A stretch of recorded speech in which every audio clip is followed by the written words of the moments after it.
Okay, it appears that I cut short that recording prematurely. We'll go back to it. Is depicted in a drawing Talking by about Thomas Bock in a watercolour, and in that drawing he is holding a firebrand. He also has a particular hairdo and a particular use of ochre, which suggests that he would probably have been involved in or being educated as a manager of the land using the firebrand. And so, you know, they all really are humans and did have amazing and very haunting experiences in their lives.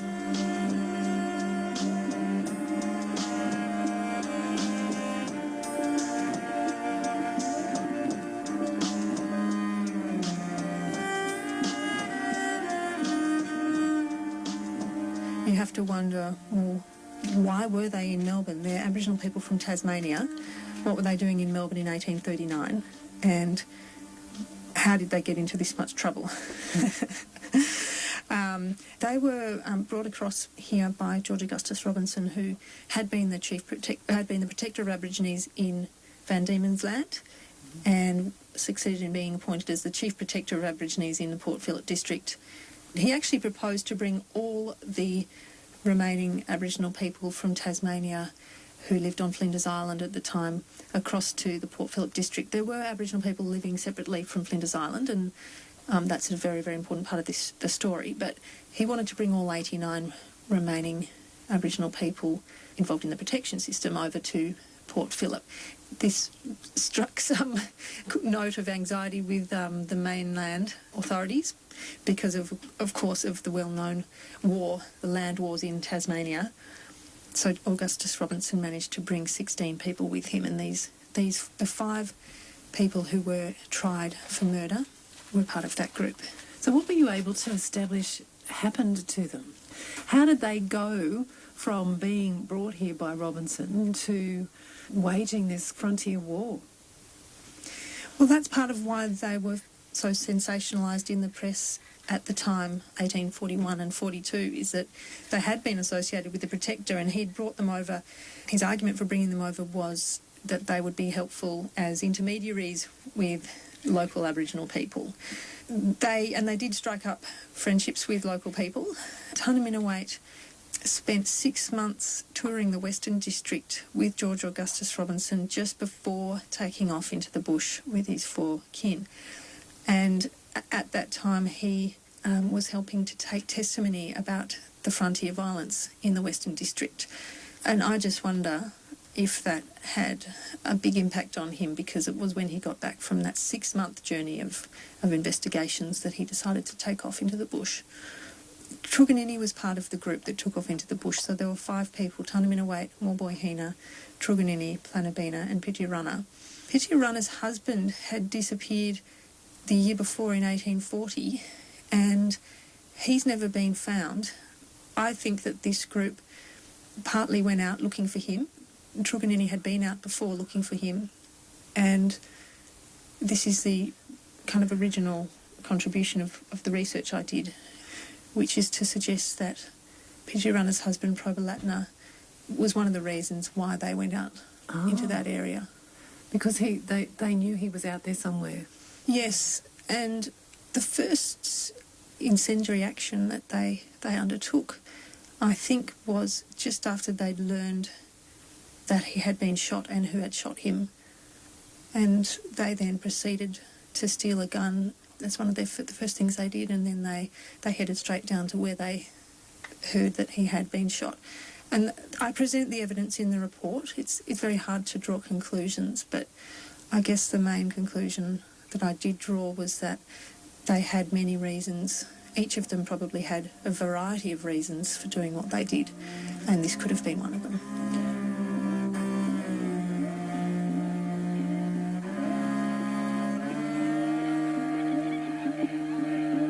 They did steal guns. They had more than enough guns for 5 people to use. They had managed to get hold of a cast for making up to 50 bullets at a time. So they were pretty serious about their intentions. They burned down huts. They didn't actually kill anyone until they came across these whale hunters on the property of a mining site. So then there's the question, well, were they after the whale hunters or were they after the manager of the mine who may have shot one of their relations? But they were at large for 6 weeks. Numerous and growing parties were sent out after them, and there's lots of dramatic accounts of near capture and so on. So it was of interest at the time, and it was the biggest story in the news at the time. Does it make you wish you knew more about their motivations and what was behind their decisions? Because I imagine seeing those whale hunters, they might have known who they were. Yes, that's right. And this really is the key question that a lot of historians have wanted to know. I mean, community people have felt for a long time that it must have been about the whale hunters and the whale and the seal hunters and the men of the sea who had visited those coasts and had abducted Aboriginal women. So there were histories of violence there. There were histories of co-presence as well that shouldn't be forgotten, and that includes the Eastern Bass Strait Islands, where many Aboriginal people of Tasmania today descend from. But yeah, there were histories, and if you look at the whale hunters, well, it was whale hunters who perpetrated one of the most notorious massacres of the Western District, and Tannaminnawhaite found out about that massacre at the hands of whale hunters when he was out with Robinson in the months prior to this to these events. So it does make you wonder, well, did they know these men, or did they know men like these men? You said you've uncovered new information about their exploits while they were travelling. How was that for you, finding out all this extra information? Oh, well, it's incredibly fascinating and important. I guess the thing that happened as well when I started to put together the possibility that Probyllatnya might have been the 6th person in this story. He was actually an artist, and so I looked up a book belonging to my partner, which is about Aboriginal artists of the 19th century, and it turned out that Probyllatnya was the creator of the only known surviving artwork by an Aboriginal person from Tasmania from the 19th century, and there was a picture of that watercolour that he made in this book. So that was a really important and really sad moment, because I mean it only adds to the tragedy and the sadness of knowing that this artist was probably just shot and dumped in the bush, but it also added to another element to why this particular set of events is highly historically significant. They could be portrayed as great freedom fighters, driven to extremes by their circumstances. Why aren't we more aware of these fighters in history? Well, it's interesting because at the time of these events, they were, of course, very well known. 5,000 to 6,000 people turned out to witness their execution in a sort of fun park atmosphere. Well, it did turn a bit sour because the inhumanity of their execution and the way that it was bungled and done in a very painful way in the end. What happened? Turned it into something sad. Well, the gallows was very poorly constructed and didn't perform its function in an efficient way, which meant that Moorboyhenna was strangled rather than hanged. So that was the beginning of the sort of public feeling against capital punishment, which was eventually won, of course, in the 20th century. I guess now, through your research and through the persistence of Aboriginal people in Melbourne who've commemorated the place and the time that they were put to death, that now Melbourne City Council intends to build a monument to those men. What sort of memorial do you think they deserve?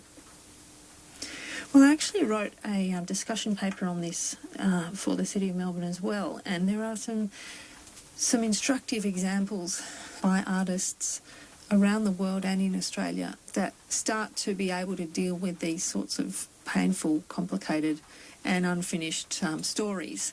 So artists like Fiona Foley, Jonathan Jones and Brooke Andrew, those sorts of Aboriginal artists are dealing with monuments and memorials and kind of reinventing them. So they're not just statues these days, they can be something more arresting than that.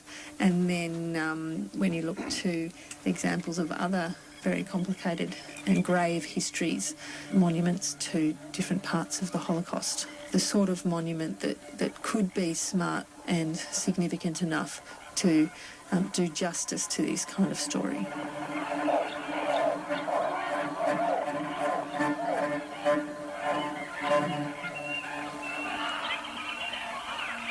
Historian Dr. Claire Land. We'll hear more about the exploits of Tannaminnawhaite and the rest of the group in coming weeks here on Hindsight.